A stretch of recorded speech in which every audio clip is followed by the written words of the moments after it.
समय कितना भी कठिन क्यों ना हो, वह आपको तब तक नहीं हरा सकता जब तक कि आप खुद हार न मान लें।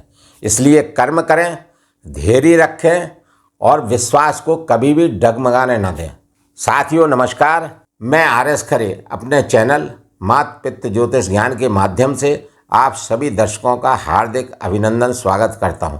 इस वीडियो में हम मीन राशि वाले जातकों के लिए शनि के वक्री होने की चर्चा करेंगे, क्योंकि शनि देव 30 जून 2024 से वक्री होने जा रहे हैं और 15 नवंबर 2024 तक वक्री रहेंगे। यानी 139 दिन का इनका वक्री काल रहेगा, वक्री अवधि रहेगी। तो इस वक्री काल में मीन राशि वाले जातकों को शनि देव के क्या क्या सकारात्मक, क्या क्या नकारात्मक फल देखने को मिलेंगे, इसी बात की चर्चा इस वीडियो में विस्तार से करेंगे। वक्री ग्रह क्या होता है? सबसे पहले यहाँ पर वक्री ग्रह के बारे में समझ लेना आवश्यक है कि वक्री ग्रह क्या होता है।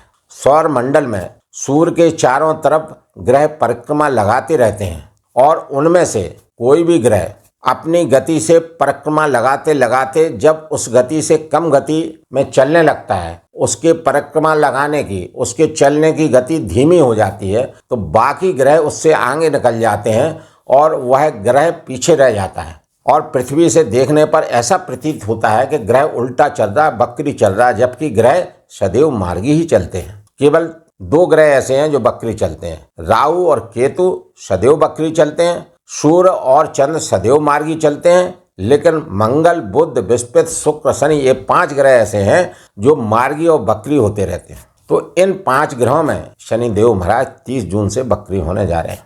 और जब ये वक्री होते हैं तो इनकी सूर्य से दूरी हो जाती है और पृथ्वी से करीबी हो जाती है। माने सूर्य से ये दूर होते जाते हैं और पृथ्वी के करीब आते जाते हैं, जिससे इनका चेष्टा बल बढ़ जाता है। चेष्टा बल का मतलब जब पृथ्वी के करीब आएंगे तो पृथ्वी पर और जनमानस पर इनका प्रभाव अधिक हो जाता है, क्योंकि सूर्य के प्रभाव से ये दूरी बना लेते हैं, सूर्य के प्रभाव से काफी हद तक मुक्त हो जाते हैं। जो भी ग्रह सूर्य के समीप जाता रहता है वह सूर्य के प्रभाव में आके उसके फलों में कमी होती जाती है और एक स्थिति ऐसी आती है कि जब ग्रह सूर्य के इतने करीब पहुंच जाता है कि वह सूर्य से अस्त हो जाता है तो बलहीन हो जाता है। तो चूंकि यहाँ पर सूर्य से दूरी है तो इनका बल क्या होगा? बड़ा रहेगा। तो शनिदेव महाराज का चेष्टा बल बढ़ा हुआ रहेगा इन 4.5 माह की अवधि में, 30 जून से 15 नवंबर 2024 तक। अब जब कई गुना ये फल देने की क्षमता रखेंगे तो यह निश्चित है कि मीन राशि वाले जातकों पर इनका फल का प्रभाव अधिक होगा।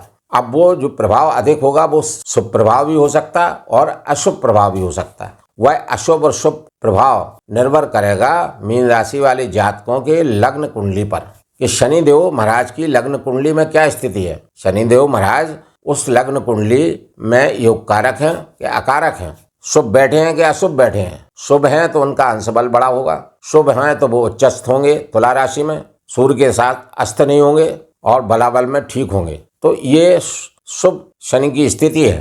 तो यहाँ पर इस वक्री काल में गोचर में शनिदेव के आपको अधिक शुभ फल देखने को मिलेंगे। और जिन मीन राशि वाले जातकों की लग्न कुंडली में शनि अशुभ हैं, अकारक हैं, मेष राशि में स्थित हैं, नीचस्थ हैं, अंश बल में कम है, सूर्यदेव के साथ में अस्त हैं, तो यहाँ पर इस वक्री काल में अधिकतर उस मीन राशि वाले जातक को अशुभ फल मिलेंगे।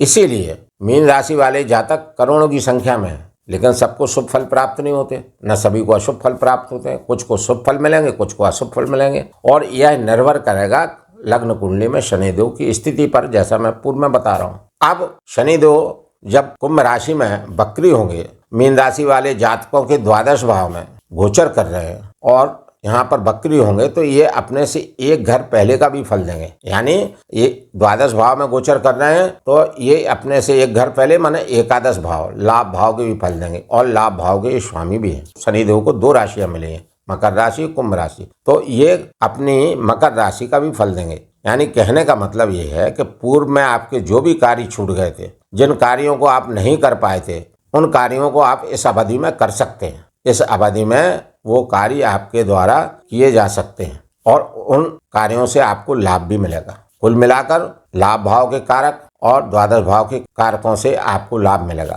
कारकों का मतलब ये है कि जैसे एकादश भाव है तो ये लाभ भाव है, तो आपको ये लाभ दिलाएगा, धन का लाभ दिलाएगा, समाज में आपका मान सम्मान का लाभ मिलेगा, राजनीति में वर्चस्व बढ़ेगा, सामाजिक प्रतिष्ठा बढ़ेगी। ये भाई बहन का भी भाव है, उनसे भी संबंध मधुर बनेंगे। तो मतलब इस तरह से कारकों का मतलब है कि कई चीजें एक भाव से संबंधित हैं, उनमें शुभ और अशुभ फलों की प्राप्ति शनिदेव के इस वक्री काल में मीन राशि वाले जातकों को देखने के लिए मिलेंगे। अब यदि अशुभ फल की प्राप्ति हो रही है तो शनिदेव के उपाय किए जा सकते हैं, जो वीडियो के अंत में बताएंगे। यहाँ पर मैं अपने प्रिय दर्शकों से विनम्र अनुरोध करता हूँ कि यदि अभी तक मेरे द्वारा दी जा रही जानकारी आपको अच्छी लग रही हो, सटीक लग रही हो, तो कृपया चैनल को लाइक, सब्सक्राइब एवं शेयर करना ना भूलें। साथ ही बेल आइकॉन को प्रेस करें ताकि मेरे द्वारा लेटेस्ट से लेटेस्ट जानकारी आप तक पहुंच सके। अभी तक हम बात कर रहे थे कि शनिदेव वक्री हो रहे हैं और द्वादश भाव में हो रहे हैं और अपने से एक घर पहले का फल भी देंगे। लेकिन शनिदेव चूंकि अपनी मूल त्रिकोण राशि में गोचर कर रहे हैं, जो इनकी अतिप्रिय राशि है, और द्वादश भाव में गोचर कर रहे हैं, तो मीन राशि वाले जातकों को शनि की 7.5 का फर्स्ट चरण, पहला चरण, फर्स्ट स्पेल चल रहा है। यानी शनि की 7.5 चल रही है, यानी शनि के 7.5 मीन राशि वाले जातकों पर चल रही है। तो चूंकि शनिदेव कर्म फलदाता हैं, न्याय के देवता हैं, तो यहाँ पर शनिदेव का सिद्धांत है, यदि आप सत्कर्म करते हैं, हार्ड वर्क करते हैं, कोई लालच नहीं करते हैं, क्योंकि यहाँ पर 7.5 है, द्वादश भाव में गोचर है, त्रिक भाव है, अशुभ भाव है, यहाँ शनिदेव महाराज का गोचर हो रहा है, तो आपको अपने कार्य क्षेत्र पर फोकस रखना है। मतलब आपको कर्म करना है, सत्कर्म करना है। और शनि के सिद्धांत हैं कि शनि जो है मेहनत कराते हैं तभी फल देते हैं, और मेहनत भी अच्छी मेहनत हो, ईमानदारी की हो, और इस अवधि में आपको लालच से बचना है, ईमानदारी रखना है, कोई भी गलत कार्य नहीं करना है, यानी अनैतिक कार्य से हर हालत में बचना है। दूसरी चीज, शनिदेव जहाँ बैठते हैं स्थान बली होते हैं, उस भाव को मजबूती देते हैं, और इनकी 3 दृष्टियां होती हैं, तृतीय दृष्टि, सप्तम दृष्टि और दशम दृष्टि। इनकी दृष्टियां अशुभ होती हैं, जहाँ बैठते हैं स्थान बली होंगे लेकिन इनकी दृष्टियां अशुभ होंगी, और इनके 5 भाव प्रभावित रहेंगे। कैसे? द्वादश भाव में गोचर हो रहा है और यहाँ पर वक्री हो रहे हैं, तो इसके फल उससे एक घर पहले यानी लाभ भाव के फल, और 3 दृष्टि, 3 भाव, माने तीसरी दृष्टि द्वितीय भाव पर, सप्तम दृष्टि 6वें भाव पर, और दशम दृष्टि भाग्य भाव पर। तो 3 भाव ये हो गए, और 2 भाव के फल जहाँ बैठे हैं उससे एक घर पहले। 5 भाव को ये प्रभावित करेंगे, जागृत करेंगे, एक्टिवेटेड होंगे ये 5 भाव। माने इन 5 भावों से शुभ और अशुभ फलों की प्राप्ति की मात्रा इस वक्री काल में मीन राशि वाले जातकों को शुभ और अशुभ रूप में अधिक प्राप्त होगी। और जैसा मैं पूर्व में आपको बता चुका हूँ, और वह प्राप्ति 2 चीज़ों पर निर्भर करेगी। एक तो आपकी लग्न कुंडली में शनि की स्थिति, दूसरा आपके कर्मों पर कि आपने कैसे कार्य किए हैं। अब जब शनिदेव महाराज द्वादश भाव में बैठे हैं तो इनकी तृतीय दृष्टि जा रही है धन भाव पर, कुटुंब भाव है द्वितीय भाव, और इनकी दृष्टि जा रही है द्वितीय भाव पर, और यह घर इनके शत्रु ग्रह मंगल का है, और राशि मेष है, और इनकी तृतीय दृष्टि मेष राशि पर है, जो कि शनिदेव महाराज की नीच राशि है। तो ये नीच राशि पर दृष्टि डाल रहे हैं, यानी यहाँ अनावश्यक धन व्यय कराएंगे। आपका स्वास्थ्य प्रभावित हो सकता है, जिससे आपका उस पर धन व्यय होगा। परिवारजन से, कुटुंबजन से सामंजस्य बना के रखिए, नहीं तो संबंध बिगड़ने के योग बनते हैं। क्योंकि ये वाणी का भी भाव है, तो वाणी मधुर बना के रखिए। वाणी तो हमेशा ही अच्छी रखना चाहिए, लेकिन स्पेशली कटु वाणी से इस अवधि में वक्री काल में बचिए। कटु वाणी का आपको प्रयोग बिल्कुल नहीं करना, क्योंकि अगर कटु वाणी का प्रयोग किया तो आपके बनते हुए कार्य बिगड़ेंगे। धन का अगर नुकसान 2 रुपये होना है, वाणी गलत की तो हो जाएगा 4 रुपये। परिवारजन, कुटुंबजन से भी संबंध बिगड़ सकते हैं। तो यहाँ वाणी का आपको विशेष ध्यान रखना है, क्योंकि यह भाव वाणी का भी है। सप्तम दृष्टि इनकी 6वें भाव पर है, ये रोग, ऋण, शत्रु का स्थान है। तो यहाँ से भी आपको पीड़ा हो सकती है, क्योंकि शनि जो है द्वादश भाव में बैठे हुए हैं। हालांकि अपनी मूल त्रिकोण राशि में है, इनकी अति प्रिय राशि है। यदि अगर यहाँ पर ये शनिदेव महाराज किसी दूसरी राशि में बैठे होते तो पीड़ा ज़्यादा होती, लेकिन ये अपनी मूल त्रिकोण राशि में है, तो मूल त्रिकोण राशि में कोई भी ग्रह बैठा रहता है तो वह उच्च स्तरीय के फल देता है।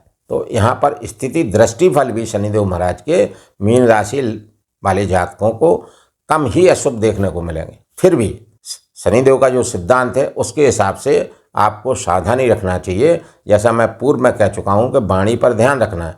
वाणी आप अच्छी रखेंगे, धैर्य आप रखेंगे तो आपके बिगड़ते हुए कार्य बनेंगे, और नहीं रखेंगे तो बनते हुए कार्य बिगड़ेंगे। तो इस चीज़ का आपको ध्यान रखना है।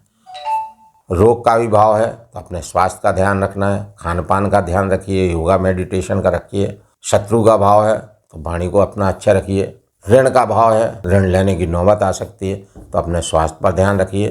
तो इन सब चीज़ों को आप फोकस करके, इन सब चीज़ों पर ध्यान रख के शनि के दुष्प्रभावों से बच सकते हैं। इनकी दशम दृष्टि भाग्य भाव पर है तो ये भाग्य को प्रभावित करने का भी कार्य करेंगे। कुल मिलाकर शनिदेव के उपायों को करके आप शनिदेव के शुभत्व को प्राप्त कर सकते हैं। तो उपाय के लिए आपको क्या करना है, 2 तरह के उपाय होंगे, एक व्यवहारिक उपाय, दूसरा ज्योतिषीय उपाय। तो व्यवहारिक उपाय में क्या करना है, मांस मदिरा का सेवन से बचना है, क्योंकि शनिदेव के इष्ट भगवान शंकर जी हैं, भोलेनाथ हैं। तो शिव जी की पूजा आराधना उपासना किसी भी रूप में करें, और शनिदेव को मांस मदिरा से परहेज है तो आप मांस मदिरा का सेवन कतई न करें। हार्ड वर्क करें, क्योंकि कर्म फल जाता है, तो कर्म करेंगे तो आपको फल देंगे, आपके पक्ष में फल हो सकते हैं, और सत्कर्म करें। तीसरा, आलस्य को त्याग दें, प्रमाद की स्थिति को न बनाएं, और जहाँ जहाँ मैंने बताया है कि ये इनकी 3 दृष्टियाँ रहेंगी, उन भाव पर अपना फोकस रखें, अटेंशन रखें, एक वॉचमैन की स्थिति में रहें। जैसे तृतीय दृष्टि धन भाव पर है तो धन हमारा अनावश्यक खर्च ना हो, वैसे आपको मेंटेन करके चलना है। वाणी से, कटु वाणी से सोच लिया बोलना ही नहीं है। उसी तरह रोग ऋण शत्रु भाव पर दृष्टि है तो इन पर फोकस रखें। वाणी अच्छी रहेगी, किसी से वाद विवाद 4.5 महीने नहीं करना है। और भाग्य पर दृष्टि है तो आप अध्यात्म से जुड़िए, भगवान की पूजा आराधना करिए, धार्मिक कार्य कराइए। ऐसा सब मैनेज करके आप शनिदेव महाराज के कुप्रभावों से इस वक्री अवधि में बच सकते हैं। और वृद्धजन हैं, बूढ़े लोग हैं, गरीब लोग हैं, विकलांग लोग हैं, उनकी सेवा यथाशक्ति तन मन धन से किसी भी रूप में करिए। आप ज्योतिषीय उपाय पर आ जाते हैं तो जैसा मैं पूर्व में बता चुका हूँ कि शिव जी इनके आराध्य देव हैं, तो शिवलिंग पर जल से अभिषेक नित्य करें, और शाम सदाशिव का जाप 108 बार नित्य करें। 7 मुखी रुद्राक्ष शनिदेव का रुद्राक्ष है जो कि शिव स्वरूप है। इसको किसी भी शुक्ल पक्ष के सोमवार को या पूर्णमासी को राहु काल छोड़कर पंचामृत बाद में गंगा जल से शुद्धिकरण करके एवं शाम सदाशिव मंत्र का जाप 108 बार करके रुद्राक्ष को अभिमंत्रित करके उत्तर या पूर्व की ओर मुख करके काले धागे में धारण कर सकते हैं। और रुद्र अवतार हनुमान जी की पूजा आराधना उपासना किसी भी रूप में करें, और हनुमान चालीसा का पाठ अधिक से अधिक बार नित्य करें। चूंकि शनिदेव की 7.5 का प्रभाव आप पर है तो शनिदेव के लिए शनिदेव का बीज मंत्र ओम प्राम प्रीम प्रोम सह शनि नमः का जाप 108 बार नित्य सायंकाल में करें, सूर्यास्त के बाद में करें। और प्रत्येक शनिवार को पीपल के वृक्ष के नीचे सूर्यास्त के बाद तेल का दीपक जलाएं और वहां बैठकर शनि चालीसा का पाठ करें। मैं यहाँ पर ईश्वर से प्रार्थना करता हूँ, विनती करता हूँ, और शनिदेव महाराज से भी विनती करता हूँ कि मेरे सभी मीन राशि वाले जातक स्वस्थ रहें, प्रसन्न रहें, खुश रहें। यदि आप लोगों को मेरा यह वीडियो अच्छा लगा हो, मेरी द्वारा दी गई जानकारी अच्छी लगी हो, तो कृपया चैनल को लाइक, सब्सक्राइब एवं शेयर अवश्य करें। धन्यवाद।